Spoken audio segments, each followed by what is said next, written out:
Hello ಮಕ್ಕಳ, ನಾನಿವತ್ತು ದ್ವಿರುಕ್ತಿಗಳು, ಅನುಕರಣ, ವ್ಯಯಗಳು ಮತ್ತು ಜೋಡಿ ಪದ ಅದರ ಬಗ್ಗೆ ಎಕ್ಸ್ಪ್ಲೇನ್ ಮಾಡಿ ಹೇಳ್ತಾ ಇದ್ದೀನಿ. ನಿಮಗೆ ಇದು ಇಷ್ಟವಾದಲ್ಲಿ, ಯೂಸ್ಫುಲ್ ಆದಲ್ಲಿ ಪ್ಲೀಸ್ ನನಗೆ ಲೈಕ್ ಮಾಡಿ ಮತ್ತು ಸಬ್ಸ್ಕ್ರೈಬ್ ಮಾಡಿ. ಮೊದಲು ದ್ವಿರುಕ್ತಿಗಳು, ದ್ವಿರುಕ್ತಿ ನಂತರ ಅನುಕರಣ, ವ್ಯಯಗಳನ್ನು ನಾನು ಎರಡು ಒಟ್ಟೊಟ್ಟಿಗೆ ಯಾಕೆ ಎಕ್ಸ್ಪ್ಲೇನ್ ಮಾಡ್ತಾ ಇದ್ದೀನಿ ಅಂತಂದರೆ, ಮಕ್ಕಳಿಗೆ ಇವೆರಡು ಕನ್ಫ್ಯೂಸ್ ಇರುತ್ತೆ, ಅದಕ್ಕೆ ಒಟ್ಟಿಗೆ ಹೇಳಿದಾಗ ಕ್ಲೀನಾಗಿ ಅರ್ಥ ಆಗುತ್ತೆ. ಈಗ ಮೊದಲು ದ್ವಿರುಕ್ತಿಗಳ ಬಗ್ಗೆ ಹೇಳ್ತಿದ್ದೀನಿ. ದ್ವಿರುಕ್ತಿಗಳು ಒಂದು ವಿಶೇಷ ಅರ್ಥವನ್ನು ವ್ಯಕ್ತಪಡಿಸುವುದಕ್ಕಾಗಿ ಒಂದು ಪದವನ್ನು ಅಥವಾ ಒಂದು ವಾಕ್ಯವನ್ನು ಅವಕಾಶ ಅಥವಾ ಬಿಡುವು ಇಲ್ಲದೆ ಎರಡು ಸಲ ಪ್ರಯೋಗಿಸುವುದನ್ನು ದ್ವಿರುಕ್ತಿ ಎನ್ನುವರು. ಅಂದರೆ ಅವಕಾಶವಿಲ್ಲದೆ, ಅವಕಾಶವನ್ನು ಕೊಡದೆ, ಬಿಡುವು ಇಲ್ಲದೆ ಎರಡು ಸಲ ಪ್ರಯೋಗಿಸೋದನ್ನು ನಾವು ದ್ವಿರುಕ್ತಿ ಅಂತ ಹೇಳ್ತೀವಿ. ಉದಾಹರಣೆಗೆ ಹೌದೌದು, ಹೌದು ಹೌದು, ಹೌದೌದು ಅಂತ ಹೇಳ್ತೀವಲ್ವ. ನಿಲ್ಲು ನಿಲ್ಲು, ನಡೆ ನಡೆ, ಬಂದೆ ಬಂದೆ, ಬನ್ನಿ ಬನ್ನಿ, ಹತ್ತಿರ ಹತ್ತಿರ, ಹೆಚ್ಚು ಹೆಚ್ಚು, ಅಗೋ ಹಗೋ, ಬೇಗ ಬೇಗ ಅಂತ ಹೇಳ್ತೀವಿ.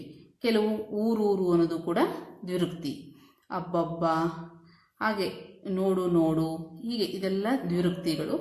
ಅದರಲ್ಲಿ ಕೆಲವು ವಿಶೇಷ ರೂಪಗಳು ಕೂಡ ಇರುತ್ತೆ ದ್ವಿರುಕ್ತಿಯಲ್ಲಿ. ದ್ವಿರುಕ್ತಿಯಲ್ಲಿ ಬರುವ ಕೆಲವು ವಿಶೇಷ ರೂಪಗಳು ಹೇಗಿರುತ್ತೆ? ಮೊಟ್ಟ ಮೊದಲು, ನಾವು ಅನ್ಕೋತೀವಿ ಎರಡೆರಡು ಸಲ ಪ್ರಯೋಗ ಇಲ್ವಲ್ಲ ಇಲ್ಲಿ ಅಂತ ನಾವು ಅನ್ಕೋತೀವಿ. ಇದನ್ನ ಮೊದಲು ನಾವು ಮೊಟ್ಟ ಮೊದಲು ಅಂತ ಹೇಳೋದು. ನಾವು ಹೇಳ್ಬೇಕಾದ್ರೆ ಮೊದಲು ಅಂತ ಹೇಳಲ್ಲ, ಮೊಟ್ಟ ಮೊದಲು, ಮೊತ್ತ ಮೊದಲು. ಕಡೆಗೆ ಇರೋದನ್ನೇ ನಾವು ಏನು ಹೇಳ್ತೀವಿ? ಕಟ್ಟ ಕಡೆಗೆ. ನಟ್ಟ ನಡುವೆ, ನಡುವೆ ನಡುವೆ, ನಟ್ಟ ನಡುವೆ. ಬಯಲು ಬಯಲು, ಬಟ್ಟ ಬಯಲು. ನಾವು ಅದನ್ನು ಪ್ರಯೋಗಿಸುವಾಗ ಬಯಲು ಬಯಲು ಅಂತ ಹೇಳಲ್ಲ, ಬಟ್ಟ ಬಯಲು, ನಟ್ಟ ನಡುವೆ, ಕಟ್ಟ ಕಡೆಗೆ. ತುದಿ ತುದಿ ಅಂತ ಹೇಳಲ್ಲ ನಾವು, ತುತ್ತ ತುದಿ. ಕೊನೆಗೆ ಕೊನೆಗೆ, ಕೊನೆ ಕೊನೆಗೆ. ಈಗ ಅದರ ಜೊತೆಗೆ ನಾನು ಅನುಕರಣ ವ್ಯಯಗಳನ್ನು ಹೇಳ್ತಾ ಇದ್ದೀನಿ. ಕೇಳಿದ ಯಾವುದೇ ಧ್ವನಿಯನ್ನು ಅನುಕರಿಸುವ ಶಬ್ದಗಳೇ ಅನುಕರಣ ವ್ಯಯಗಳು.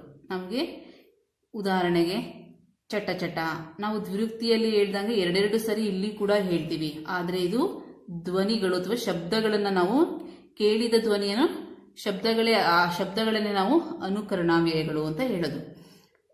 ಈಗ ಉದಾಹರಣೆಗೆ ಚಟ ಚಟ, ದಗ ದಗ, ಜಣ ಡಣ ಡಣ, ಪಟ ಪಟ, ಸರ ಸರ, ಗಳ ಗಳ, ಜುಳ ಜುಳ, ಕುರುಂ ಕುರುಂ, ಗರ ಗರ, ತಳ ತಳ, ದಳ ದಳ. ಹೀಗೆ ಅದು ನೋಡೋದಕ್ಕೆ ದ್ವಿರುಕ್ತಿ ಅಂತ ಮಕ್ಕಳಿಗೆ ಕನ್ಫ್ಯೂಸ್ ಆಗುತ್ತೆ. ಆದರೆ ಅವು ಧ್ವನಿಯನ್ನು ಅನುಕರಿಸುವ ಶಬ್ದಗಳನ್ನು ನಾವು ಅನುಕರಣ ವ್ಯಯಗಳು ಅಂತ ಹೇಳ್ತೀವಿ. ಈಗ ಜೋಡು ನುಡಿ ಅಥವಾ ಜೋಡಿ ಪದ ಎರಡು ಕೂಡ ಒಂದೇ. ಅದರ ಬಗ್ಗೆ ಹೇಳೋಣ. ವಿರುದ್ಧಾರ್ಥಕವಾದ ಎರಡು ಪದಗಳನ್ನು ಅಥವಾ ಬೇರೆ ಬೇರೆ ಅರ್ಥಗಳುಳ್ಳ ಪದಗಳನ್ನು ಒಟ್ಟಿಗೆ ಬಳಸಿದರೆ ಅದನ್ನು ಜೋಡಿ ನುಡಿ ಎನ್ನುವರು.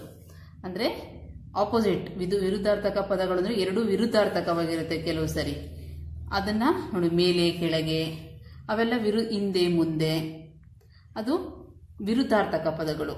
ಜೊತೆಗೆ ಬೇರೆ ಬೇರೆ ಅರ್ಥಗಳುಳ್ಳ ಪದವನ್ನು ಒಟ್ಟಿಗೆ ಬಳಸಿದರೆ ಬೇರೆ ಬೇರೆ ಅರ್ಥ ಇರುತ್ತೆ, ಅದನ್ನು ಒಟ್ಟಿಗೆ ಬಳಸಿದಾಗ ಅದು ಕೂಡ ಜೋಡಿ ನುಡಿ ಎನ್ನುವರು. ಇವುಗಳಲ್ಲಿ ಎರಡು ವಿಧ ಇರುತ್ತೆ. ಎರಡು ಪದಗಳಲ್ಲಿ ಬೇರೆ ಬೇರೆ ಅರ್ಥವಿರುವುದು. ಇನ್ನೊಂದು, ಎರಡು ಪದಗಳಲ್ಲಿ ಮೊದಲ ಪದಕ್ಕೆ ನಿರ್ದಿಷ್ಟ ಅರ್ಥವಿದ್ದು ಎರಡನೆಯ ಪದಕ್ಕೆ ಅರ್ಥವಿಲ್ಲದಿರುವುದು. ಮೊದಲನೇದಕ್ಕೆ ಅರ್ಥ ಇರುತ್ತೆ, ಇನ್ನೊಂದು ನಾವು ಅದರ ಜೊತೆಗೆ ಸೇರಿಸುವ ಪದಕ್ಕೆ ಅರ್ಥ ಇರಲ್ಲ. ಆ ಥರನೂ ಕೂಡ ನಾವು ಜೋಡಿ ಪದಗಳಲ್ಲಿ ನೋಡ್ತೇವೆ. ಉದಾಹರಣೆಗೆ ಸತಿಪತಿ, ಕೆನೆ ಮೊಸರು, ಹಾಲ್ಜೇನು, ಮಕ್ಕಳು ಮರಿ, ಮನೆ ಮಠ, ಕಾಡು ಮೇಡು, ಮೇಲೆ ಕೆಳಗೆ. ಇದೆಲ್ಲ ಆಪೋಸಿಟ್ಸ್ ಥರ ವಿರುದ್ಧಾರ್ಥಕ ಪದಗಳು. ಮೇಲೆ ಕೆಳಗೆ, ಹಿಂದೆ ಮುಂದೆ. ಮತ್ತು ಆಟ ಪಾಠ, ಓದು ಬರಹ, ಅವಳಿ ಜವಳಿ.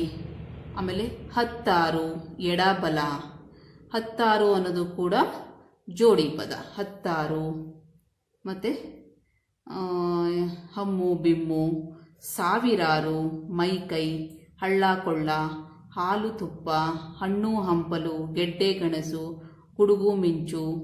ಹೀಗೆ ಸಾವು ನೋವು, ಕಾಪಿ ಗೀಪಿ, ದೇವರು ಗೀವರು, ಮಾತು ಗೀತು. ಅಂದರೆ ಮಾತಿಗೊಂದು ಗೀತು ಅಂತ ಹೇಳೋದನ್ನ ನಾವು ಮಾತು ಗೀತು. ಹುಳ ಹುಪ್ಪಡಿ, ಬಟ್ಟೆ ಬರೆ, ಇವುಗಳನ್ನು ನಾವು ಜೋಡಿ ಪದ ಅಥವಾ ಜೋಡು ನುಡಿ ಅಂತ ಹೇಳ್ತೇವೆ. Thank you.